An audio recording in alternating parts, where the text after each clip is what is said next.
Okay, Dharma Master Shun. Yes, Richard. We go back a long way because back to the Gold Mountain days.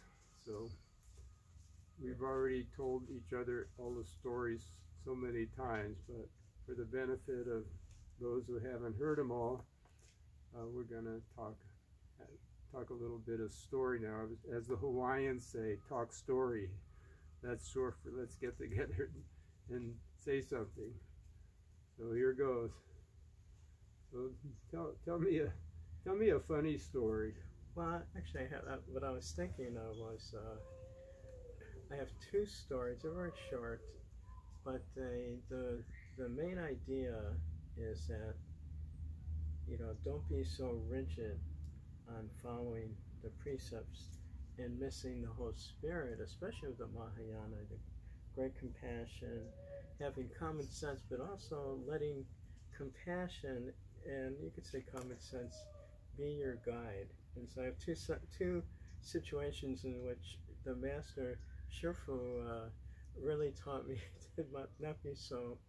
He didn't call me stupid, but it was like you should know better.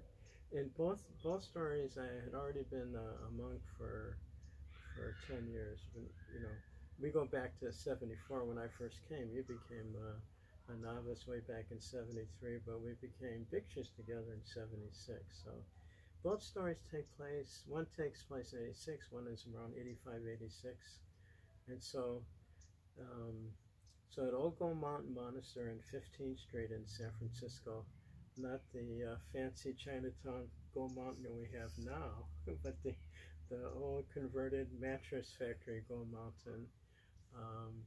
So I think it's around 85, 86. And there, in the afternoon, there was this woman. She was like in her 30s.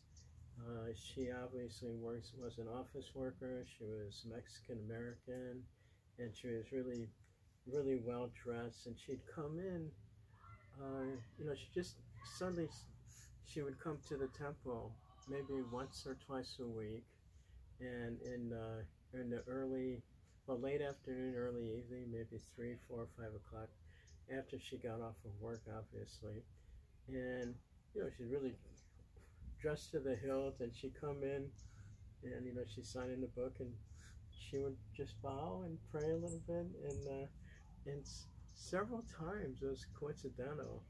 It seemed coincidental. Shifu would be there, have to be downstairs, and he would sometimes talk to her in English. You know, Shifu spoke broken English, and she didn't speak any Chinese, obviously. So this went on for, I'm not sure exactly how long. My memory is not that clear for going back that far, but I think she probably came at least once or twice a week for several months, you know, as I recall. And then all of a sudden she stopped coming. Oh. So a few weeks went by. I don't know if it was 2 weeks, 3 weeks, 4 weeks. My memory says maybe 3, 4 weeks. So one day Shifu was upstairs, and he would call down and check on things once in a while, you know, usually once or twice a day.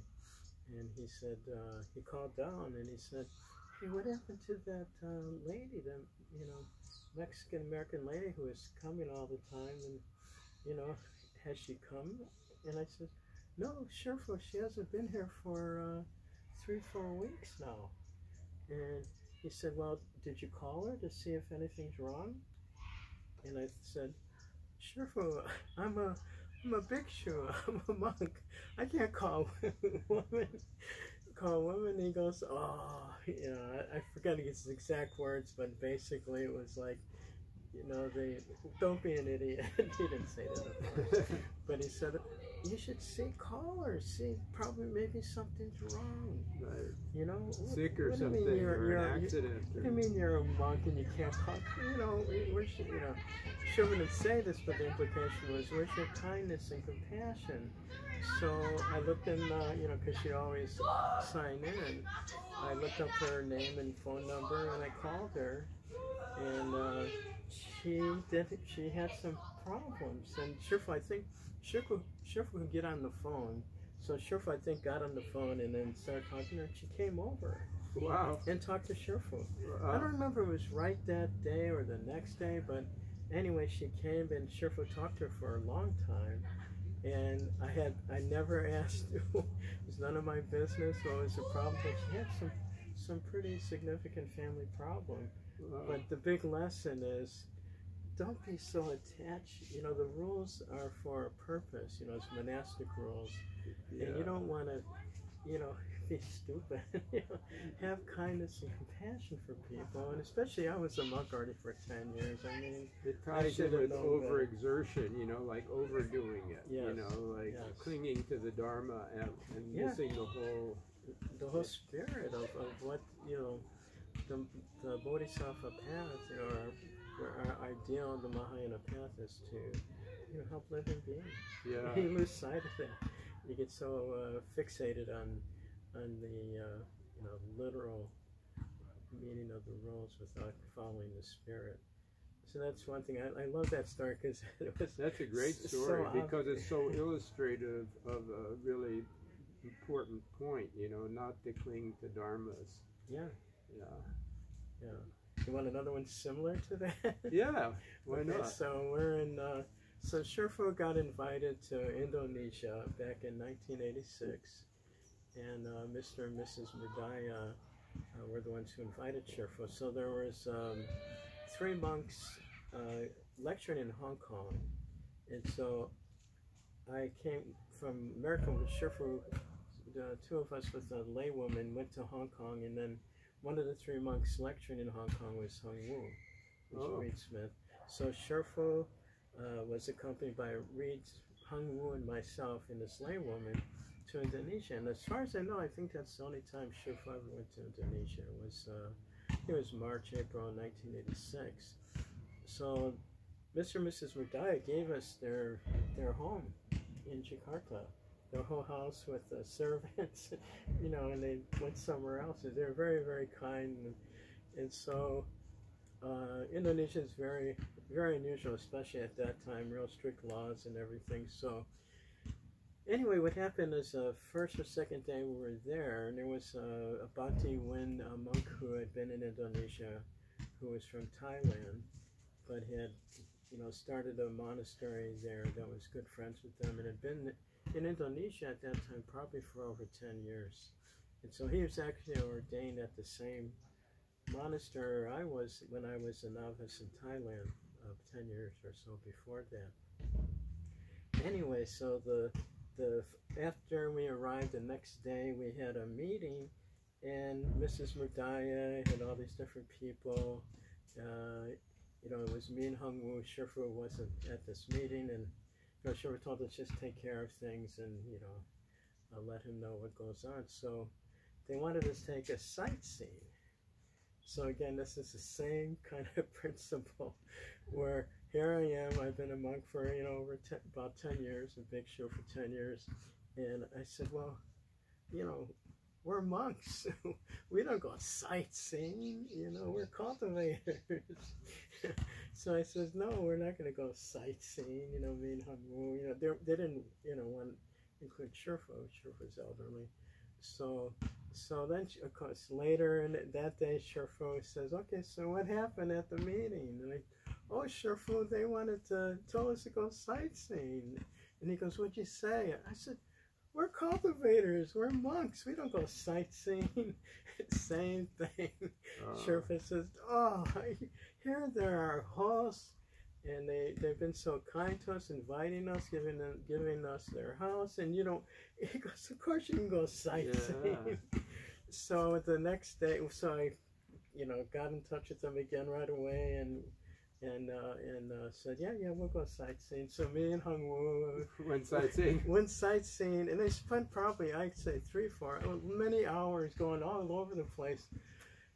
They were so happy that we went sightseeing. Yeah. It was incredible. I go, wow, I didn't realize how important it was to them. Instead of thinking of, you know, ourselves and being so rigid about following the rules, you should have thought of it, what about them? What, you know, would make them happy? And yet sightseeing is not a, you know, breaking a major precept or anything. I mean, so it was a really big lesson. Another one of those lessons where you have to know when to accept an offering. And it's, especially it's important to them. And it's just really unkind to reject that. Lacking kindness and compassion for sure. So, but I was just what really hit me was, after and during we're going sightseeing, they're so happy. It's such a big deal to them. I never thought that that was so important to them, and really big. One of the many lessons I learned from being with the master. Yeah, you got to know when you're clinging to a dharma. I have a story that ties into that.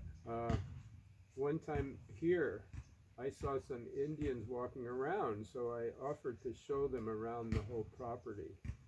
So, Indians from India, not Native American. Okay. So when we were completely done, we spent about an hour or two together. The leader, the head, there was two couples, but the one that was most obviously the one that was kind of guiding all the others, his companions, he said, "Please accept something from me," and he had $20. And first I said no, and then I saw like this shadow falling over his face. And then I remember India customs to make offerings is so important.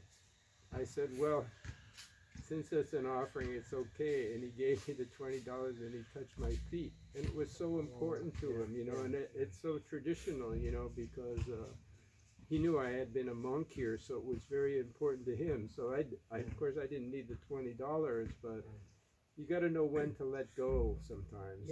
And what you were saying, is exactly that.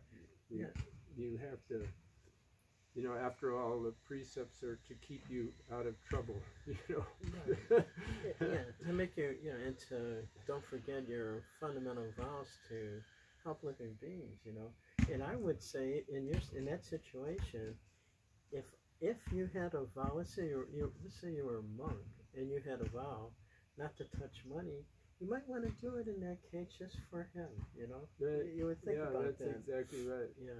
So, it's important to learn how to receive.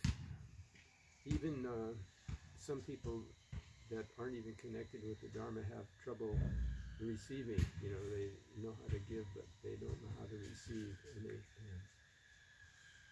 And Sherpa, I've seen many situations where Sherpa would accept an offering that, probably didn't really mean anything to him personally, but he did it for the person. Yeah, and then Sherpa would turn, in front of Heng Shun, tore up $1 million check and threw it at, me. And said it wasn't coming from his heart. So Sherpa would accept $10 with the right, given with the right spirit of giving, and not accept a big amount that's not coming, trying to control them somehow. When I think of that, I think Michael Owens, he used to have bees and honey, and this is way back after they did the remodeling, making Gold Mountain earthquake proof in 1975-76. Later, I think he gave Sherpa some honey from his bees, and I know Sherpa didn't need honey, but Sherpa accepted it. I think it was a big jar of honey, but but Sherpa of course accepted it. Didn't want to hurt his feelings. Okay, so I think that's good. That's good.